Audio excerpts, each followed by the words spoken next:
اللهم صل على سيدنا محمد. السلام علیکم ورحمۃ اللہ وبرکاتہ. رحمت عالم صلی اللہ علیہ وسلم کی قسط نمبر 104 میں آپ کا استقبال ہے.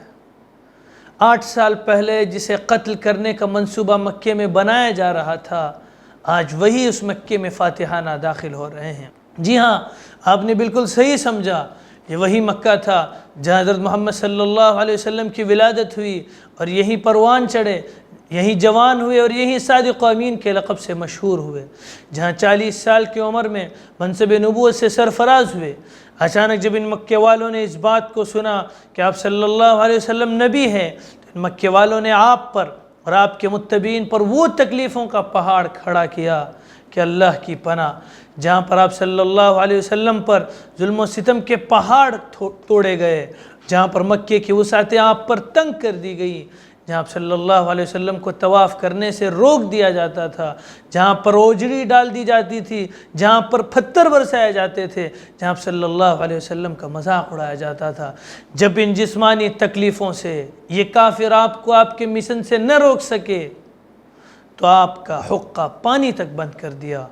اور ان کافروں نے اسی پر بس نہیں کیا، بلکہ ایک رات میٹنگ کی اور فیصلہ کیا کہ نعوذ باللہ اللہ کے نبی صلی اللہ علیہ وسلم کا کام تمام کر دیں. لیکن اللہ نے اس سازش کو ناکام بنایا اور اپنے نبی کو وحی کے ذریعے ان تمام باتوں کی اطلاع دی اور حکم ہوا کہ اب مدینہ ہجرت کر جائیے. اللہ کے نبی صلی اللہ علیہ وسلم اور آپ کے اصحاب مکے سے جس حال میں نکلے ہوں گے، اپنے گھر بار کو چھوڑ کر، ہم اور آپ اس کا اندازہ نہیں لگا سکتے. الغرض ان مشرکوں نے صرف اسی پر بس نہیں کیا. جب معلوم ہوا کہ آپ صلی اللہ علیہ وسلم مکے سے نکل چکے ہیں تو اعلان کر دیا کہ جو اللہ کے نبی صلی اللہ علیہ وسلم یا نعوذ باللہ ان کے سر کو مکہ لائے گا، اس کو 100 اونٹ انعام میں دیا جائے گا. لیکن وہاں بھی اللہ نے آپ صلی اللہ علیہ وسلم کی مدد کی. پھر جب مدینہ میں اللہ کے نبی صلی اللہ علیہ وسلم پہنچے اور وہاں استقرار نصیب ہوا، اسلامی حکومت کی بنیادیں مضبوط ہونے لگی، تو وہاں بھی ان مشرکوں نے سازشیں کی اور مدینہ پر حملہ کرنے کے لیے تجارت کے ذریعے مال جمع کرنے لگے.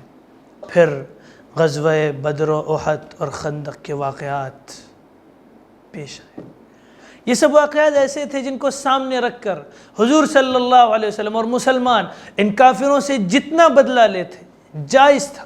کسی انصاری صحابی نے کہا بھی، الیوم یوم الملحمہ الیوم تستحل الحرمہ، آج خوریزی اور مار دھاڑ کا دن ہے، آج حرمت حلال کر لی جائے گی. جس پر آپ نے ارشاد فرمایا، الیوم یوم المرحمہ، آج معاف کرنے کا دن ہے. پھر آپ نے اعلان کروا دیا کہ جو بیت اللہ میں آ جائے اس کو امان ہے، جو حضرت ابو سفیان کے گھر یا اپنے گھر میں داخل ہو جائے اس کو بھی امان ہے. یہ عام معافی کا اعلان تھا جس کا ان مشرکین پر بہت اچھا اثر پڑا. ویسے بھی مسلمانوں کے اتنے بڑے لشکر کو دیکھ کر خوفزدہ ہو گئے تھے، اس لیے مسلمانوں نے بلا مقابلہ مکہ فتح کر لیا اور قریش کی مزاحمت کو ہمیشہ کے لیے ختم کر دیا. البتہ مکہ داخل ہونے سے پہلے صفوان بن امیہ، اکرمہ بن ابی جہل، سہیل بن عمرو اور خالد بن ولید کے درمیان کچھ جھڑپیں ہوئے جن میں تقریباً 1 درجن مشرکین مارے گئے. اس کے بعد انہوں نے بھی شکست قبول کر لی اور ان کے جو سردار تھے، یعنی جو جنگ کرنے والے تھے، وہ بھاگ کر کہیں کہیں چلے گئے. اس قسط کے آخر میں ان کے بارے میں بھی ہم آپ کو بتائیں گے. ناظرین، آج اسی شہر میں جس شہر سے آپ کو نکالا گیا تھا 12,000 کے لشکر کے ساتھ، انا فتحنا لک فتحا مبینہ کی بشارت لے کر یہ عظیم، کامل اور آخری نبی مکے میں داخل ہو رہے تھے. لیکن داخلے کے وقت اللہ کے نبی صلی اللہ علیہ وسلم کی کیفیت کچھ اس طرح سے تھی کہ آپ کی تواضع انکساری کا عالم تھا کہ آپ کا سر جھکا چلا جاتا تھا، اونٹ کے کوہان سے پیشانی لگی جاتی تھی، گویا اللہ کے سامنے آپ سرب سجود تھے کہ وہ اللہ ہی ہے جس نے ہمیں یہ فتح نصیب فرمائی. جب رسول اللہ صلی اللہ علیہ وسلم مکے میں اپنے مقام پر پہنچے، جہاں آپ کو پہنچنا تھا وہاں پہنچے اور لوگ بھی مطمئن ہو گئے لوگ بھی آرام سے انہوں نے اطمینان کی سانس لی۔ تو اس وقت آپ صلی اللہ علیہ وسلم باہر تشریف لائے، بیت اللہ کی طرف روانہ ہوئے، وہاں جا کر بیت اللہ کے گرد طواف کیا۔ اس وقت آپ صلی اللہ علیہ وسلم کے دست مبارک میں ایک کمان تھی، اور کعبے میں، جی ہاں، اللہ کا جو کعبہ، بیت اللہ، کعبۃ اللہ میں اس وقت 360 بت تھے۔ آپ اس کمان سے ان بتوں کو کوچتے تھے اور فرماتے جاتے تھے، جاء الحق وزهق الباطل ان الباطل كان زهوقا، یعنی حق آ گیا اور باطل مٹ گیا، اور باطل مٹنے ہی کی چیز تھی۔ اس کے ساتھ یہ تمام ایک ایک کر کے یہ جو بت تھے منہ کے بل گرتے جاتے تھے۔ آپ صلی اللہ علیہ وسلم کو کعبے میں کچھ تصویریں اور شبیہیں نظر آئیں، اور آپ کے حکم سے ان کو بھی توڑ پھوڑ دیا گیا۔ جب آپ صلی اللہ علیہ وسلم نے طواف پورا فرما لیا تو عثمان ابن طلحہ کو، جو کعبے کے کلید بردار تھے، یعنی جن کے ہاتھ میں کعبے کی کنجی تھی، انہیں طلب فرمایا، کعبے کی کلید کنجی ان سے لی، دروازہ کھولا، اور آپ صلی اللہ علیہ وسلم کعبے میں داخل ہوئے۔ اس سے پہلے جب آپ صلی اللہ علیہ وسلم نے مدینہ ہجرت سے قبل ایک دن یہ کلید، یہ کنجی ان سے طلب کی تھی، تو عثمان نے سخت جواب دیا تھا، اور آپ صلی اللہ علیہ وسلم سے ذلت آمیز گفتگو کی تھی، ایسی گفتگو جس سے اللہ کے نبی صلی اللہ علیہ وسلم کی تحقیر اور تذلیل ہو رہی تھی۔ آپ صلی اللہ علیہ وسلم نے حلم و بردباری کے ساتھ کام لیتے ہوئے فرمایا تھا، عثمان، تم یہ کلید، یہ کنجی کسی وقت میرے ہاتھ میں دیکھو گے، اس وقت میں جسے چاہوں گا اسے یہ دوں گا۔ اس کے جواب میں انہوں نے کہا تھا، اگر ایسا ہوا تو وہ دن تو قریش کی بڑی ذلت و تباہی کا ہوگا۔ آپ صلی اللہ علیہ وسلم نے فرمایا، نہیں، اس دن وہ آباد اور عزت والے ہوں گے، باعزت ہوں گے۔ یہ الفاظ عثمان ابن طلحہ کے دل میں ایسے داخل ہو گئے کہ انہوں نے ایسا محسوس کیا کہ جیسے آپ صلی اللہ علیہ وسلم نے فرمایا ہے ویسا ہی ہوگا۔ جب آپ صلی اللہ علیہ وسلم کعبے سے باہر تشریف لائے تو کنجی آپ صلی اللہ علیہ وسلم کے دست مبارک میں تھی۔ آپ صلی اللہ علیہ وسلم کو دیکھتے ہی حضرت علی رضی اللہ عنہ کھڑے ہو گئے اور عرض کیا، اللہ پر درود و سلام بھیجے، آپ سقایا یعنی پانی پلانے کا انتظام کے ساتھ حجابہ یعنی بیت اللہ کی دربانی بھی ہمیں عطا فرمائیے۔ نبی صلی اللہ علیہ وسلم نے فرمایا، الیوم یوم البر والوفاء، آج کا دن تو سلوک کرنے، پورے عطیات دینے کا ہے۔ پھر عثمان کو بلایا، انہی کو یہ کلید مرحمت فرمائی اور ارشاد فرمایا کہ جو کوئی تم سے یہ کنجی چھینے گا، کعبۃ اللہ کی یہ کنجی چھینے گا، وہ ظالم ہوگا۔ اور اس ارشاد کی وجہ سے آج تک کعبۃ اللہ کی کنجی اسی خاندان میں ہے۔ اس کے بعد اللہ کے نبی صلی اللہ علیہ وسلم نے خطبہ دیا، جن میں عرب کے بہت سارے دستوروں کو ختم کیا گیا تھا، بہت سارے ان کے قوانین کو، رسم و رواج کو ختم کیا گیا تھا۔ ان میں سے چند رسومات یہ تھی۔ عرب میں ایک دستور تھا کہ کوئی شخص کسی کو قتل کر دیتا تو اس کے خون کا انتقام لینا خاندانی فرض قرار پا جاتا تھا۔ یہ خون کا انتقام عرب میں سب سے بڑے فخر کی بات تھی۔ اسی طرح اور بہت سی لغو باتیں مفاخر قومی میں داخل ہو گئی تھی۔ اسلام ان سب کے مٹانے کے لیے آیا تھا، اور اس بنا پر آپ صلی اللہ علیہ وسلم نے انتقام اور خون بہا اور تمام غلط مفاخرات کی جو ایک دوسرے پر فخر کرتے تھے اس کی نسبت فرمایا، میں نے ان کو پاؤں سے کچل دیا ہے۔ عرب اور تمام دنیا میں نسل اور قوم و خاندان کے امتیاز کی بنا پر ہر قوم میں فرق مراتب قائم کیے گئے تھے۔ جس طرح ہندوؤں نے 4 ذاتیں قائم کی اور شودر کو وہ درجہ دیا جو جانوروں کا درجہ ہے، اس کے ساتھ یہ بندش کر دی کہ وہ کبھی اپنے رتبے سے آگے نہ بڑھے۔ اسلام کا سب سے بڑا احسان جو اس نے تمام دنیا پر کیا، مساوات عام کا قائم کرنا تھا۔ یعنی عرب، عجم، شریف، رذیل، شاہ، گدا، امیر، فقیر سب برابر ہیں۔ ہر شخص ترقی کے ہر انتہائی درجے تک پہنچ سکتا ہے۔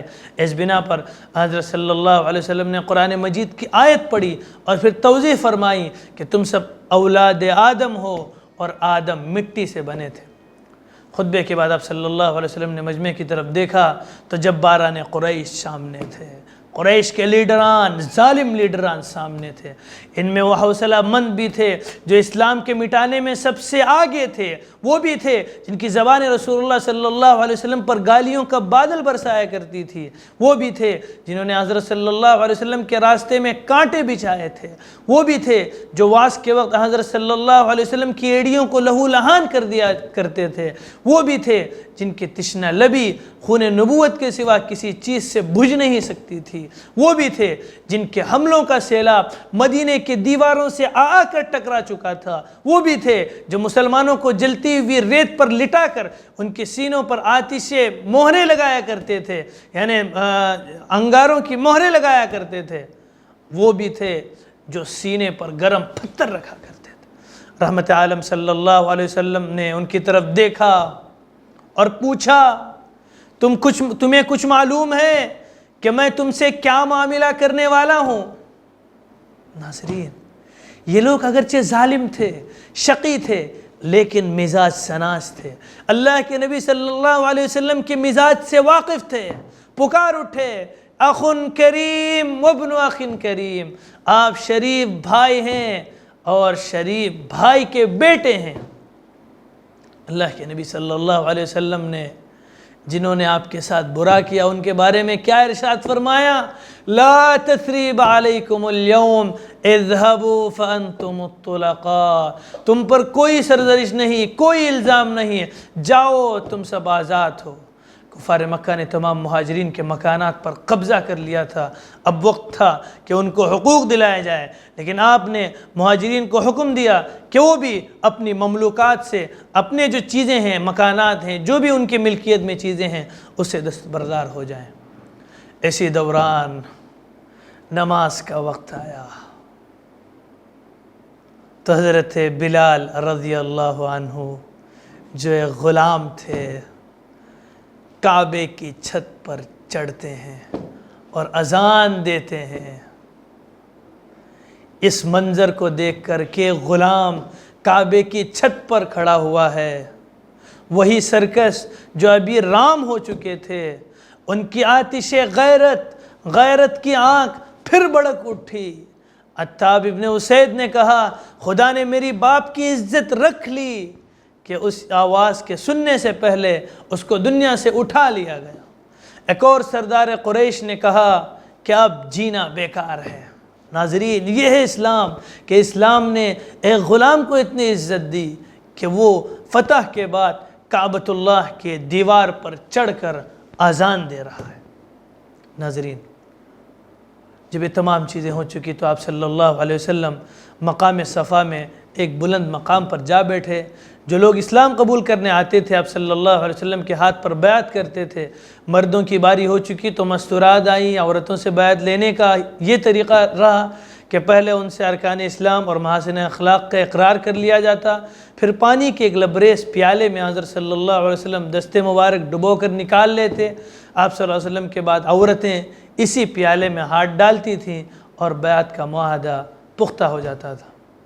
فتح مکہ کے روز رسول اللہ صلی اللہ علیہ وسلم نے بڑے بڑے مجرمین میں سے 9 آدمیوں کا خون رائیگاں قرار دیتے ہوئے حکم دیا کہ اگر وہ کعبے کے پردے کو پکڑے ہوئے بھی ملیں، اس کے نیچے بھی پائے جائیں تو انہیں قتل کر دیا جائے، جن کے نام یہ تھے عبدالعزیٰ بن قتل، عبداللہ بن سعد بن ابی سرح، اکرمہ بن ابی جہل، حارث بن نفیل، مقیس، حبار ابن قتل کی 2 لونڈیاں جو نبی کریم صلی اللہ علیہ وسلم کی ہجو کیا کرتی تھی۔ سارا جو اولاد عبد المطلب میں سے کسی کی لونڈی تھی، اسی کے پاس حاطب کا خط پایا گیا تھا۔